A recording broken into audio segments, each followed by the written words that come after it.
दोस्तों वीडियो सिर्फ और सिर्फ एजुकेशनल पर्पस के लिए है, इन्वेस्टमेंट एडवाइस नहीं है। तो वीडियो को देखकर आप सीख सकते हो और इन्फॉर्मेशन को ले सकते हो। बाकी इससे पहले एक वीडियो मैं आपको दे चुका हूँ, अगर आपने उसको देखा नहीं तो आप जरूर से देखना, कल के लिए काफ़ी इंपॉर्टेंट है। और कल के दिन 3 वीडियोस मैंने आपको दिए थे, इनको भी अगर आपने देखा नहीं तो आप इनको देख लेना। अब देखिए क्लोजिंग देखते हैं सबसे पहले डाउ जोन्स की और नेस्डेक की कि कल निफ्टी को कैसा पुश या फिर कैसा डाउन साइड देखने को मिल सकता है। तो डाउ जोन्स ने तो चलो ठीक है तेजी के साथ में क्लोजिंग दी है, 183 पॉइंट्स ऊपर है, which is very good.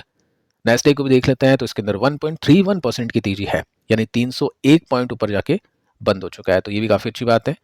FIS की अप्रोच को भी देख लेते हैं तो 17, 18, 19 3 दिन तक एफआईएस ने माल खरीदा है। पिछले दिन 1830 करोड़ की बाइंग की है, उसकी वजह से निफ्टी रिवर्स हो चुका है। सो देखते दोस्तों निफ्टी किस तरह से परफॉर्म करता है। बाकी ये जो चार्ट आप देख रहे हैं ये निफ्टी के लिए नहीं है, ये कुछ स्टॉक के लिए जो हम यहाँ पे डिस्कस करने वाले हैं। अब देखिए पिछले वीडियो के अंदर हमने बात की थी कुछ ऐसी कंपनीज को लेकर जिनके स्टॉक अपने सपोर्ट के आसपास है। साथ में हमने ये देखा कि उनके फंडामेंटल्स कैसे हैं। तो फंडामेंटल पॉजिटिव है क्योंकि Q2 के रिजल्ट अच्छे थे, हमने वो देखा। Q3 के लिए गाइडेंस अच्छी थी, हमने वो देखा। साथ में निफ्टी का एक सपोर्ट मिल रहा है स्टॉक्स को, और स्टॉक अपने सपोर्ट पे भी है और ऊपर से काफ़ी अच्छे डिस्काउंट के साथ भी है। तो उन सभी कंपनीज को इन्वेस्टर्स पॉजिटिवली देखेगा। अब हम यहाँ पे कुछ ऐसी कंपनीज को देखने वाले जिसको इन्वेस्टर्स नेगेटिवली देखेगा। ऐसा क्यों? क्योंकि जो चीज़ें हमने देखी पिछले वीडियो के अंदर कंपनीज को लेकर, फाइनेंशियली, फंडामेंटली, क्वार्टरली, फ्यूचर के लिए गाइडेंस को लेकर, वो सभी चीज़ें पॉजिटिव थी। यहाँ पे वो सभी चीज़ें नेगेटिव है। तो चेक करते हैं उन कंपनीज को। साथ में आप ये भी देख सकते हैं कि ऐसी जो भी कंपनीज जिनके हाई नीचे शिफ्ट हो रहे हैं, लो नीचे शिफ्ट हो रहे हैं, उसके अंदर बीच बीच में कंपनी के स्टॉक में तेजी आती है, पर वो तेजी टिक नहीं पाती है क्योंकि ट्रेंड होता है डाउन। वहाँ पे काफ़ी इन्वेस्टर्स पैसे लगाते हैं और फिर सोचते हैं कि पैसा बनेगा क्योंकि स्टॉक नीचे है, बट वो स्टॉक चल नहीं पाते हैं। स्टॉक 40% नीचे होगा, क्वालिटी कंपनी होगी, उसके बाद में 50 गिरेगा, उसके बाद में 60 गिरेगा, उसके बाद में 70 भी गिर सकता है वो, तब भी पैसा नहीं बनेगा। तो वैसे कुछ कंपनीज के ऊपर यहाँ पे स्टडी हम करने वाले हैं। तो सबसे पहली कंपनी हम देखते हैं जिसका नाम है एल्काइल एमाइंस। 3% के साथ में तेजी बनी। बता चुका हूँ कि एक दिन की तेजी डिसाइड नहीं करती है मार्केट का मूव या फिर स्टॉक का मूव। बाकी 45 का पी है, 8,000 करोड़ का मार्केट कैप बहुत कम हो चुका है इसका, काफ़ी स्टॉक गिर चुका है। बाकी रिजल्ट कैसे गए वो आप यहाँ पे देख सकते हैं। कुछ देखने को नहीं मिलेगा, लेकिन बता देता हूँ आपको, रिजल्ट इतने कुछ खास अच्छे नहीं थे। सेकंड हम ये देखते हैं कि गाइडेंस क्या थी। अब देखिए पिछले वीडियो में हमने जो भी कंपनीज की गाइडेंस को देखा वो अच्छी थी, लेकिन यहाँ पे आप देखोगे ना तो यहाँ पे मेंशन कर रखा है कि Q2 की जो कॉल थी उसके अंदर कंपनी ने बोला है आउटलुक के लिए कि एक्सपेक्टेड टू बी सबड्यू, यानी कुछ खास देखने को नहीं मिलेगी, काफ़ी नरम देखने को मिलेगी। प्रोजेक्ट किया है नॉर्मल जो रेंज है ना उससे भी नीचे, क्योंकि जियोपॉलिटिकल प्रेशर चल रहा है, चाइना का कंपटीशन चल रहा है। तो ये जो रेंज है ना ये 7 से 15% की रहने वाली है, यानी काफ़ी ख़राब गाइडेंस कंपनी ने दी है। तो वैसे में पैसा कैसे बनेगा आप खुद बताओ। तो ये सब चीज़ें आपको देखनी होती है। साथ में टेक्निकल्स क्या होता है, फंडामेंटल्स का रिफ्लेक्शन होता है, आईना होता है।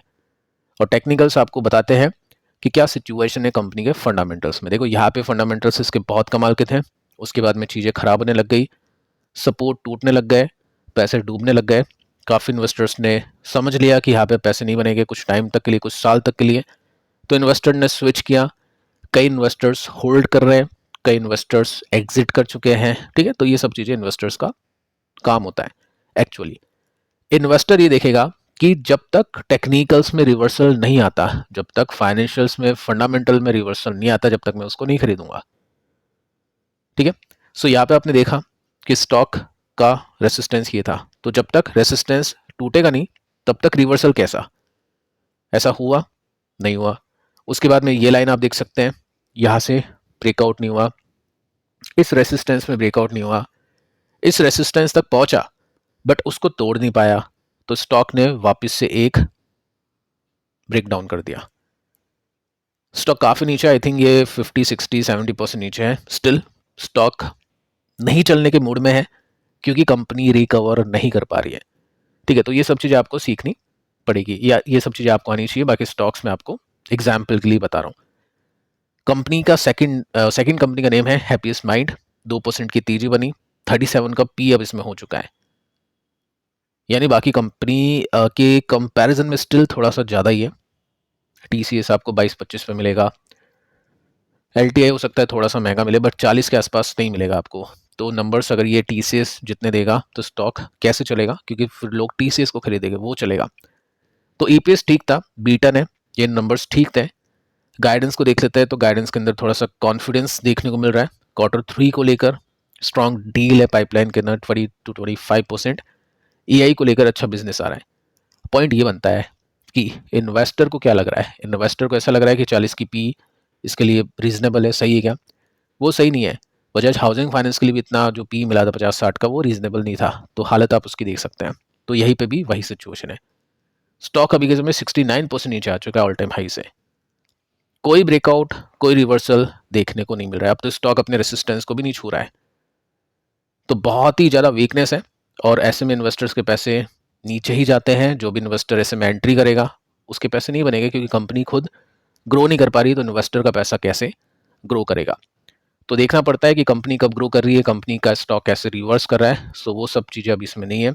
कंपनी वैसे मैनेजमेंट के हिसाब से देखें तो कंपनी अच्छी है, कर्जे के हिसाब से देखें तो कंपनी अच्छी है, लेकिन मैक्सिमम एक्सपोजर यूएस पे है कंपनी का, और यूएस के साथ ही भी प्रॉब्लम चल रही है। तो ये कंपनी तो पैसे नहीं ग्रो कर पाएगी, ऐसा कंपनी के चार्ट को देख के लग रहा है, कंपनी की सिचुएशन को देख के लग रहा है फिलहाल।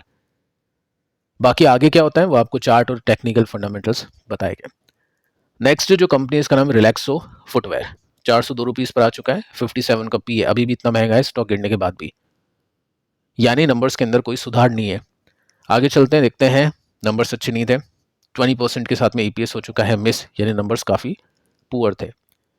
ग्रोथ को देखें तो ग्रोथ थी नहीं, डी ग्रोथ देखने को मिली है। 7% के साथ में सेल्स गिरी है, नेट इनकम गिरी है 1.5% के साथ में, यानी 628 करोड़ के जूते चप्पल कंपनी ने बेचे हैं। लगेगा कि बहुत अच्छी सेल्स की, लेकिन सेल्स बढ़ के आनी चाहिए, प्रॉफिट बढ़ के आने चाहिए, तो वो इसमें देखने को नहीं मिल रहा है। साथ में गाइडेंस को भी देखते हैं। तो गाइडेंस की बात करते हैं, यहाँ पे भी देखिए बोला इन्होंने सॉफ्ट रहेगा, यानी काफ़ी जो रिकवरी है काफ़ी लेट होगी, लेट Q4 में, यानी अगले 2 क्वार्टर भी इसके काफ़ी खराब जाने वाले हैं। ठीक है, ये कंपनी ने बोला है। साथ में वॉल्यूम ग्रोथ की बात करें तो कंपनी पहले तो फैटिश की एक्सपेक्ट कर रही थी, अब 3 to 4% का डिक्लाइन देखने को मिलेगा कंपनी की वॉल्यूम में, यानी जूते चप्पल थोड़े से कम बिकेंगे, ये कंपनी ने बोला है फॉर Q3 फाइनेंशियल ईयर 26, यानी अगला क्वार्टर के लिए। इसके पीछे का रीज़न है कि GST कम हुआ है, तो जो पुरानी इन्वेंट्री है ना उसको निकालना पड़ेगा इनको, वो सस्ते में बेचेगी।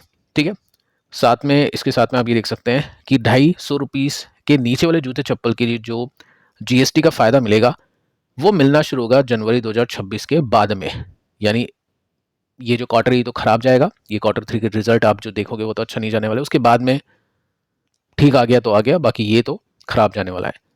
सो ये इन्वेस्टर्स को पहले से पता है, इसलिए स्टॉक अपने सपोर्ट के आसपास है। रिजल्ट और ख़राब आते हैं तो टूट भी सकता है। 72% स्टॉक ऑलरेडी गिर चुका है, लेकिन पैसा नहीं बन रहा है, और चांसेस है कि पैसा नहीं बनेगा फिलहाल के लिए, क्योंकि रिजल्ट अच्छे नहीं आ रहे और मैनेजमेंट की जो गाइडेंस है Q3 के लिए वो भी खराब है।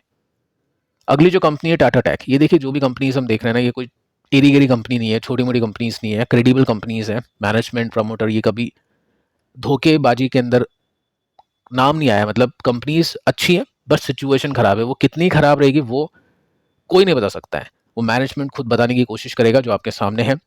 तो ऐसी कंपनीज के अंदर इन्वेस्टर्स स्विच भी करते हैं, एग्जिट भी करते हैं, या फिर जो होल्ड करना चाहता है वो देखो होल्ड भी करता है।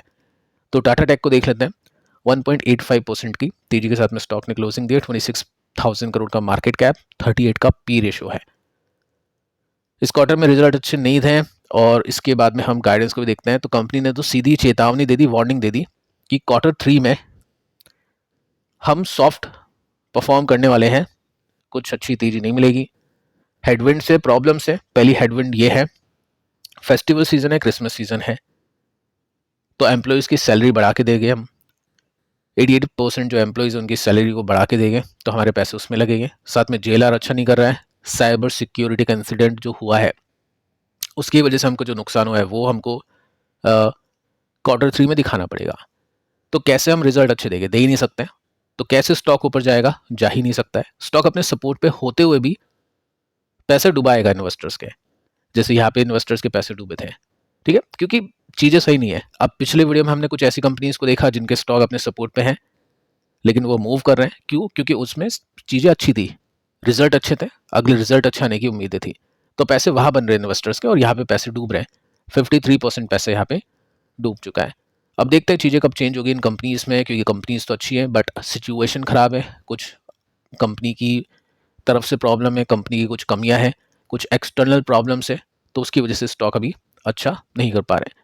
बाकी ये तीनों वीडियोस आप देख लेना, पिछला वीडियो भी आप देख लेना जो एक मैंने आपको दिया है।